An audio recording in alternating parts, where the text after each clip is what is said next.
వాళ్లకు ఈ ఆర్టికల్ ఈ రాష్ట్రపతి 1950కి సంబంధించిన ఆర్డర్ వర్తించదు. ఆర్డరు మేము గొర్రెలం కదా, వర్తిస్తుంది. దళితులు వాళ్ళు గొర్రెలాగా భావించుకుంటారు. వీళ్ళకి వర్తిస్తుంది ఆర్డర్, వాళ్ళకి వర్తించదు. మీరు చెప్పండి, ఇది వివక్షత కాదా?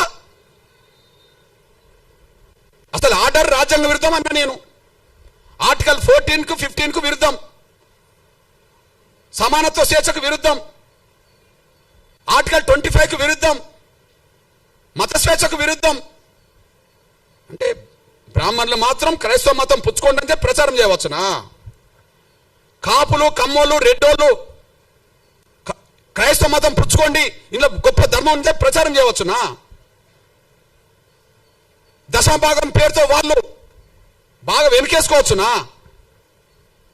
దళితులు మాత్రం మతం మార్చుకుంటే వాళ్ళు ఎస్సీలు కాకుండా పోతారా?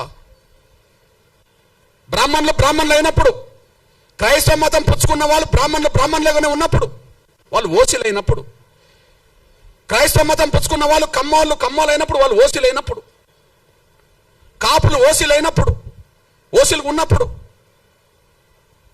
రెడ్లు ఓసీలుగా ఉన్నప్పుడు వాళ్ళకి ఈడబ్ల్యూఎస్ రిజర్వేషన్ వర్తిస్తున్నాయి కదా,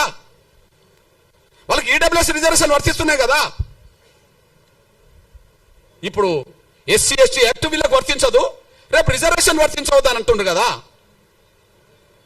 ఎస్సీ యాక్ట్ వర్తించదు, రేపు రిజర్వేషన్ కూడా వర్తించవని మీరు తీర్పులు చెప్పారు కదా ఆర్డర్ పట్టి.